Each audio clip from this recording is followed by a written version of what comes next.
Today we got a few hot tub services to do, and I show you what we do each week. So the first thing we want to do is we just open this up and we just turn the jets on,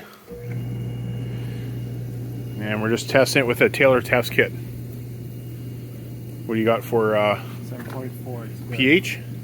7.4 So 7.4 for the pH. And what are you testing next? chlorine. We'll see how much chlorine's in here. So pH, what was it again? 7.4. Little low. Lots and lots there. So we have a floater in the hot tub, and most of our tubs will put chlorine pucks. You can use bromine, but for our tubs we put chlorine. Right now he didn't put anything in because the chlorine's high, so we're not going to put any in the floater. So next week we'll test the chlorine level again, and it should be down, and most likely we're going to fill it up next week. But these most of our customers, 90% of them, don't even live here. They're all skiers. See the ski hill right there?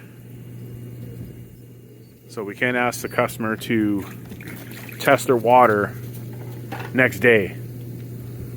So the pH is 7.4. It's a little low. Do you test alkalinity? Alkalinity was what? 10. Alkalinity was 10. So alkalinity is dead on. So we're just going to need to bring up pH. When we put pH plus, that's what we use there, pH plus. Read the instructions on yours. So whatever brand you have, you always add whatever the instructions say on yours. So this tub's it's a soft tub. It's pretty small, so he's not going to need that much. So to bring it up 7.4, he's going to use about that much. I can't tell you exactly what to use because you have to test, or you have to read on yours for pH. Was that pH plus, right? So for pH plus, you have to read yours. Plus, you have to know how many liters or gallons are in this. And for our shock, we use a chlorine-free shock. We don't use like a normal shock. We just use a non-chlorine because the pucks, that's the chlorine. Right now, the chlorine's level's high. We're not going to add any more chlorine pucks.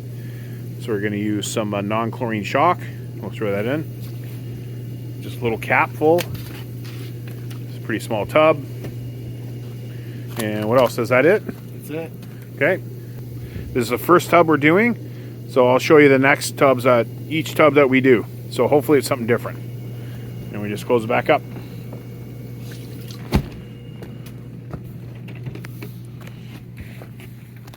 Okay, this is the next one. Now the trick is always trying to get around to the backyard. There's lots of snow. Okay, finally got up here. Well, look at the snow here. And this is less than what it was. So open this up.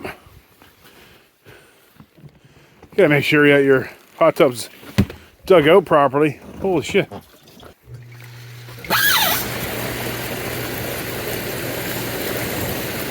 It's okay, put it down.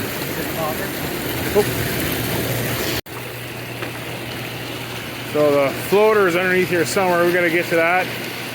This guy calls it a bobber, like you're going fishing. So Taylor test kit, best kit. You can get it on Amazon. I'll put a link in the video description. Best thing to have. The strips are garbage.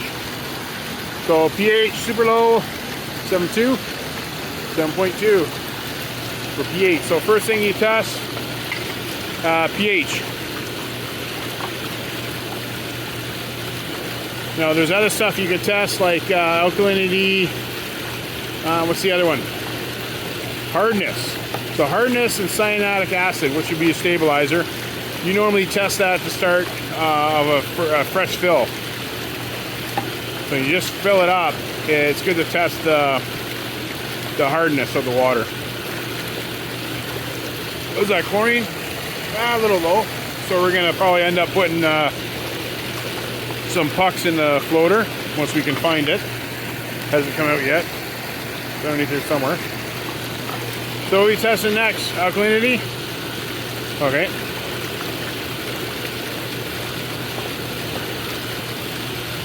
So the same way he's testing here with everything, you can test the hardness.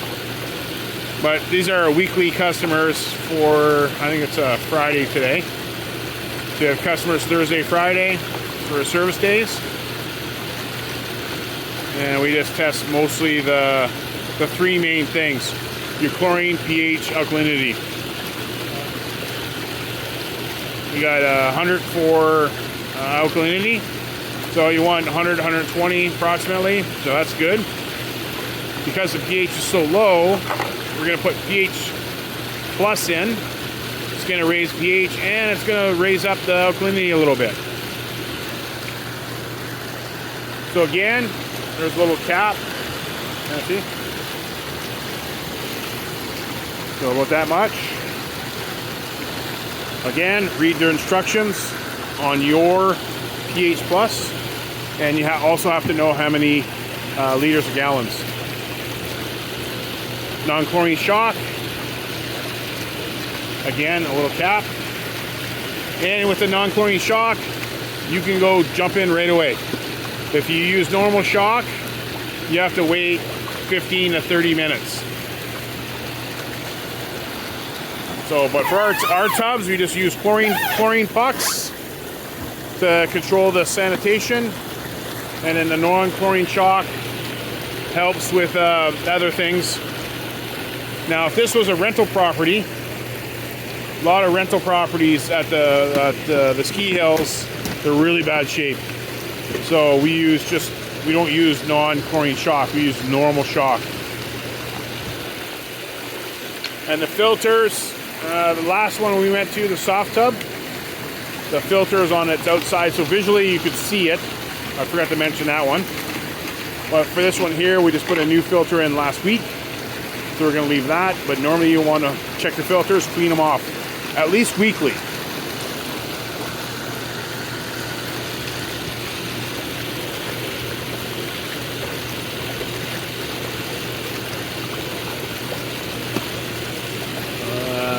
Got it all going. Make sure you get a good floater too. It's not going to give you a headache. These ones are not bad that you can open up from the bottom. And let's see, grab the floater again. And you don't need to open it that much, so like that. Okay. So we already had chlorine in it. I always keep it about that much. Just barely open. And it should be good. And every single time you use it, like even if you use it every single day, the non-chlorine shock, you want to put a cap full every time you go to use it, even if it's one person or two people or whatever. Every time after you're done using it, put one cap, throw it in the water. But this is what we do weekly for everyone else. Like, there's no one that lives here, so I can't tell them to put shock in all the time. Like some places they might, like I might put a bottle somewhere of non-chlorine shock, and then after they use it, just throw a cap full of non-chlorine shock in. But most people don't want to do that. That's why they pay us. So that's it. Let's go to the next one. Okay, here we're at the next one.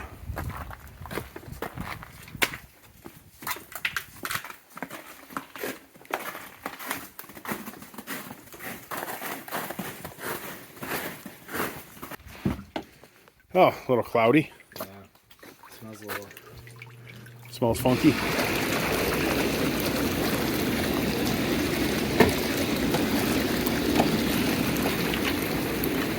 Oh, let's see what the tests say. pH first.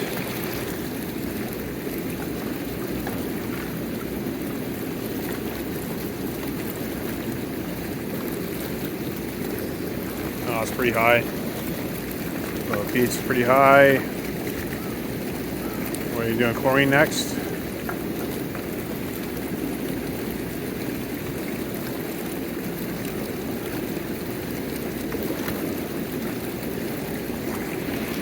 Now, if you have dirt in the bottom, this one here you can't see. It's all black. You can't see any dirt on the bottom. But the best way of getting dirt on the bottom of the footwell is with a quick drain. Quick drain is amazing. It's meant for draining your hot tub, but you can use it to just really quickly suck up all the dirt and sand on the bottom. So what do we get for chlorine? We got 0 chlorine, high pH. Alkalinity is next.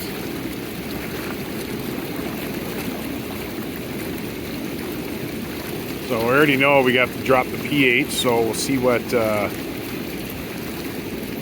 alkalinity is here. So alkalinity is pretty high too. So what are you going to do here?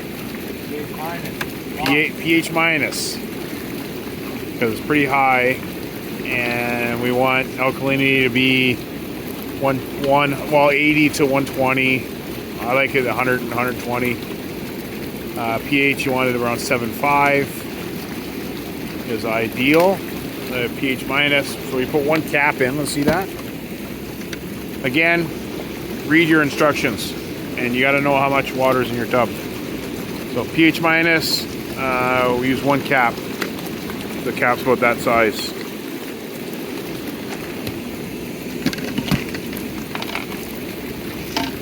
So we're going to fill up the floater with chlorine pucks, and then we're going to probably put some non-chlorine shock in it. Now this one here, we do a weekly dose because it's on well water. So we're going to go stain and scale. So you don't want scale. So a lot of fruit. Put a little bit in. It's weekly dose. Now, if you have a hot tub that feels gritty, like sandpaper, onto the side of the shell, over here, if it's all gritty and stuff, test your pH. Your pH might be too high. So how do you get that grittiness off? Best way of doing it, if your water's in like this, is just drop your pH like right in the toilet, and then next day balance it off. It should come off. You shouldn't have to scrub and scrub and scrub. Now there's ways of getting that off if you empty it and you spray some like half and half muriatic acid and some water to get that off. But the best way of doing it is when the water's in it, just before you go to drain it, you put vinegar, put 10 jugs, this size hot tub, put like 10 jugs of vinegar in. You can do it that way. It cleans out all the pipes and stuff with all that grittiness and calcium buildup. You do it that way, or just try dropping your pH right down and then leave that in there for probably till next day, and then you can drain it out that way too. Okay, that's on the last one. You're going to shut this. And that's it. If you have any questions on how to balance your water and what your weekly is, bi-weekly, what you should do, best chemicals to use for your hot tub. If you have any questions about hot tub maintenance, just comment down below.